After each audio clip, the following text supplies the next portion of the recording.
In our technical, professional and academic writing, we often use abbreviations. We sometimes have big, complex names and phrases to use repeatedly, and it makes sense to condense them into smaller, more manageable terms. In this lesson, I'm going to ask 3 questions. What are they, these abbreviations? When do we use them? And how do we punctuate them? There are different types of abbreviations, but all of them are shortened versions of words or phrases. They can be groups of initials, for example, DNA, standing for deoxyribonucleic acid, CIA, standing for Central Intelligence Agency, LED, light emitting diode. Also, when those initials make up a word that we can say, we call it an acronym, such as radar, NATO, or SWAT. Radar stands for Radio Detection and Ranging, NATO for North Atlantic Treaty Organization, and SWAT for Special Weapons and Tactics. When we can say the abbreviation as a word, only then is it an acronym. And finally, they can be mere contractions. For example, when we say Mr, we often write it as the contracted version of MR. Professor might be prof, chapter might be chap. We use abbreviations of all sorts for convenience. They allow us to replace sometimes lengthy, cumbersome phrases with short, snappy terms. But remember that some abbreviations are well known and widely accepted, while others may not be. For example, USA and DNA are widely known. We don't have to define those. We don't have to say that USA stands for United States of America. But look at these examples. MRPL and IRB. What do they mean? Well, if you're an economist, MRPL stands for Marginal Rate of Productivity of Labour, but it's not widely known. And IRB, in the world of clinical research, that's Institutional Review Board.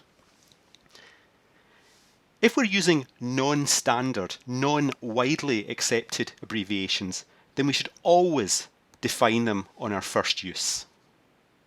What about how we punctuate these things? Some abbreviations have full stops between the letters, and others don't. There are conventions, but the most important thing, as always, is to be consistent.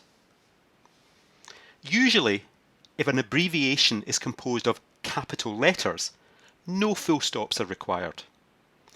If the abbreviation is only lowercase letters, you should use full stops to avoid any confusion. Let's look at some examples. BBC and DNA are written, at least in British English, without full stops. So we don't write B full stop, B full stop, C full stop, or D full stop, N full stop, N, A full stop.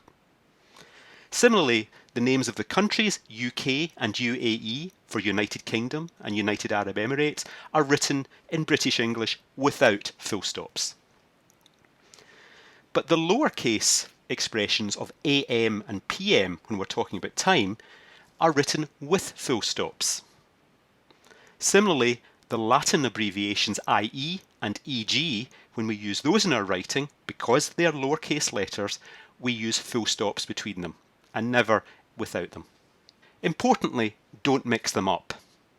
Look at this example. The BBC is the TV service based in the U.K.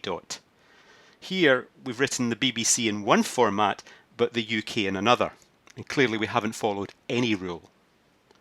Similarly, he obtained his BA and M.D. from Harvard.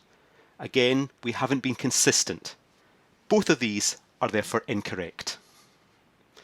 In American English, abbreviations composed of capitals are often written with full stops, although this does seem to be changing. For example, you will often see Washington DC written as D full stop C full stop. Similarly, the US government will often be written as U.S. government. But if you were to look up the websites for, say, NASA or the CIA, you'll find that at the moment they have no full stops between the letters. So clearly it's an evolving thing. We also use full stops to signify a contraction, and here the rule in British English is simple. If the last letter of the contraction is the same last letter of the full word, no full stop. But if the last letter of the contraction is different, use a full stop. Let's look at some examples. When we use a contraction of Mr, we write MR, and because the R is the same last letter as the full word, we don't use a full stop. Similarly, doctor, DR, the same last letter of the full word, therefore no full stop. Interestingly, in American English, routinely you would put a full stop after MR or DR for Mr and Doctor. What if the last letter isn't the same as the last letter of the main word, like prof for professor?